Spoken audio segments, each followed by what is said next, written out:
warahmatullahi wabarakatuh. Saya Syifa Saada dari Fakultas Ilmu Komunikasi Universitas Budi Luhur.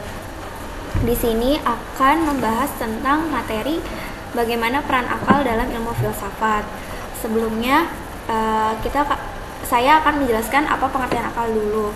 Akal itu berasal dari bahasa Arab, yaitu akal, yang artinya peningkatan dan pemahaman terhadap sesuatu. Kemudian akal sendiri bisa disebut juga dengan daya pikir. Tetapi menurut istilah, akal adalah suatu peralatan rohaniah manusia yang berfungsi untuk membedakan yang salah dan yang benar, serta menganalisis sesuatu yang kemampuannya sangat tergantung luas pengalaman dan tingkat pendidikan. Kenapa hanya manusia? Karena akal memang hanya diciptakan Tuhan untuk manusia. Sedangkan hewan ataupun makhluk lainnya itu tidak diciptakan akal, melainkan insting atau naluri. Peralatan rohaniah sendiri karena akal sifatnya tidak bisa nyata atau tidak terlihat secara jasmani, makanya disebut juga sebagai daya pikir yang seiring pertumbuhan kita, akal itu bisa diasah kemampuannya terus menerus seiring kita berinteraksi, tumbuh dan berkembang. Yang kemudian filsafat, ilmu filsafat. Ilmu adalah segala sesuatu yang sudah diuji kebenarannya. Sedangkan pengetahuan masih bisa dibedakan antara pengetahuan dengan ilmu. Karena ilmu sudah diuji kebenarannya, biasanya dilakukan seperti empiris, dia rasionalisme, koheren, sistematis. Biasanya itu ilmu. Contohnya kayak seperti teori-teori. Sedangkan seperti mitos itu hanya pengetahuan saja karena belum bisa diuji kebenarannya. Kemudian filsafat menurut Aristoteles yaitu menyelidiki sebab dan asal segala benda. Sedangkan filsafat ilmu tersendiri hadir sebagai jalan keluar untuk menjawab permasalahan-permasalahan yang ada pada masa itu. Karena filsafat itu hadir pada masa-masa tahun sebelum Masehi. Syarat-syarat untuk berfilsafat yaitu berpikir, karena orang yang berpikir itu belum tentu berfilsafat, tapi orang yang berfilsafat itu pasti berpikir. Maka disinilah peran akal sesungguhnya benar-benar terpakai dalam ilmu filsafat tersendiri. Nah, karena filsafat adalah cara berpikir kita bagaimana melihat suatu permasalahan tersebut. Contohnya kayak Anaximedes, yaitu pada masa itu dia melakukan pertanyaan-pertanyaan bahwa bagaimana asal mulanya alam. Kemudian dia mengeluarkan teorinya berupa bahwa alam itu asal mulanya berasal dari udara. Kemudian ilmu filsafat berkembang sesuai dengan zaman. Yang tadi saya bilang kalau akal itu bisa berkembang sesuai dengan perkembangan zaman dan umurnya. Perkembangan tumbuh berkembang, cara kita berinteraksi, bersosialisasi. Kemudian hadirlah Socrates yang menjawab pertanyaan-pertanyaan seputar bahwa manusia asal mula itu bukan hanya dilihat dari alam saja yang harus ditanya, tetapi secara konkret dan rasional bahwa manusianya sendiri yang harus dilihat dan dibedah. Secara etimologi, filsafat berasal dari kata Yunani yang artinya filosofia atau kata philein yang artinya adalah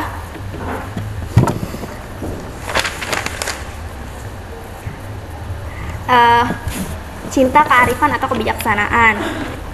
Kemudian filsafat itu ada banyak macam-macam filsafat, yaitu ada epistemologi, aksiologi, dan metafisika. Dari sini akal sangat dibutuhkan dalam ketiga peran cabang-cabang filsafat ini, karena filsafat sendiri adalah cara berpikir yang unik dan kadang cenderung irasional. Keunikannya bisa dilihat dari objek-objek yang dia teliti. Contohnya biasanya yang dilihat dari filsafat itu secara fundamental atau sesuatu yang mengakar. Jadi filsafat melihat suatu permasalahan itu hingga ke akar. Contohnya asal mula alam berasal dari mana, asal mula manusia, seperti itu. Kemudian sistematik, bagan berpikir yang jelas. Terus koheren atau runtut, dan yang terakhir ada antitesis, yaitu pendapat yang tidak sesuai.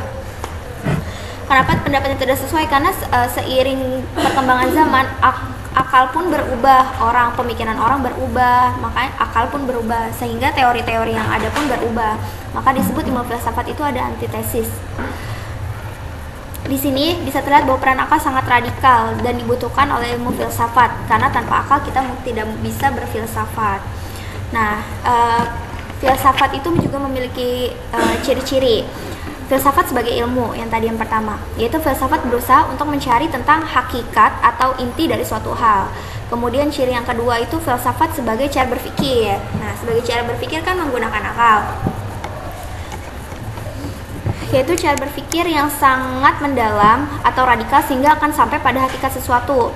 Pemikiran yang dilakukan adalah dengan melihat dari berbagai sudut pandang pikiran. Contohnya alam ini, sebelum dulu masa-masa Yunani kuno, filsafat hanya membahas tentang seputar asal mula suatu alam.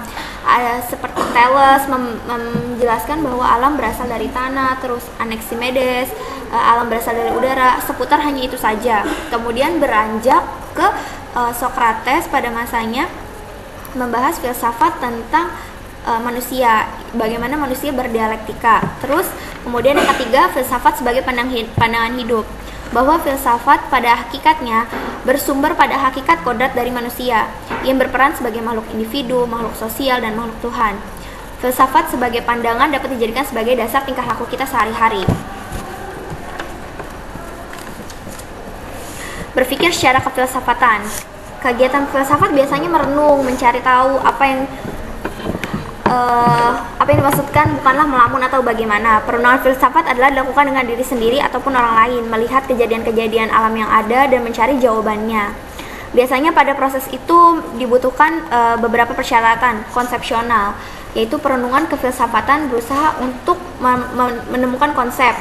Konsep merupakan hasil generalisasi pengalaman tentang hal-hal serta proses. Contohnya, saya pernah melakukan penelitian. Nah, penelitian itu berdasarkan dari pengalaman kita tentang bagaimana mencari jawabannya.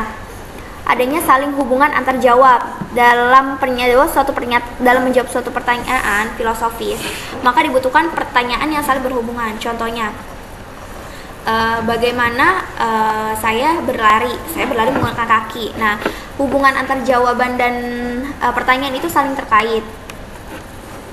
Kemudian koheren atau runtut yang tadi dijelaskan, yaitu suatu perenungan filsafat tidak boleh mengandung pernyataan-pernyataan yang saling bertentangan atau kontradiksi.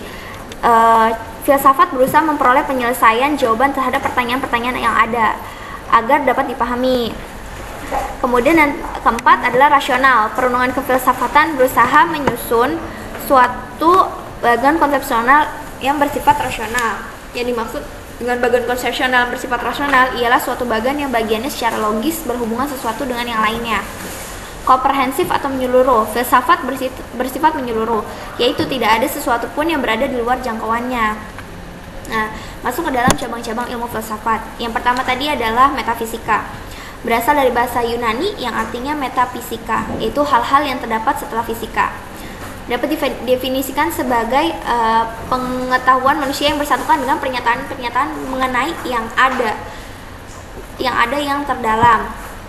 Kemudian cabang yang lainnya adalah ontologi, yaitu membicarakan prinsip-prinsip paling mendalam dari segala sesuatu yang ada. Dikenalkan oleh Rudolf Gordenius dengan teorinya tentang hakikat yang bersifat metafisik. Yang di dalam metafisik ini ada dualisme, kemudian ada idealisme, agnosiasisme, dan yang lainnya. Kemudian masuk ke cabang yang lainnya. Yang kedua adalah epistemologi, yaitu berasal dari bahasa Yunani juga, yang artinya pengetahuan, sistematik atau ilmu. Salah satu cabang filsafat yang membedakan terjadinya pengetahuan dengan sumbernya, asal mula atau metode dengan metode pengetahuannya, seperti itu. Yang terakhir adalah aksiologi. Aksiologi adalah ilmu cabang filsafat yang membahas tentang hakikat nilai, jadi tentang etika filsafat, moral, budaya, dan lainnya. Dari sini terlihat bahwa filsafat sangat saling terkait dengan akal, karena tanpa akal kita tidak mungkin melakukan kegiatan filsafat. Selain itu, filsafat sendiri kan sering disebut sebagai mother of science, sehingga induk dari segala ilmu, maka dibutuhkan pemikiran yang jelas, akal yang selalu diasah kemampuannya seiring kita tumbuh dan berkembang serta berinteraksi, sehingga kita bisa mencari tahu jawaban-jawaban atas permasalahan yang terjadi dengan caranya yang tadi dijelaskan, merenung menggunakan akal pikiran, sehingga kita tahu apa yang akan kita tuju, konsep jelas, pertanyaan jelas, maka kemudian kita menjawabnya dengan cara berpikir tersebut. Saya rasa sekian pemberian materi dari saya, kurang lebihnya mohon maaf. Wassalamualaikum warahmatullahi wabarakatuh.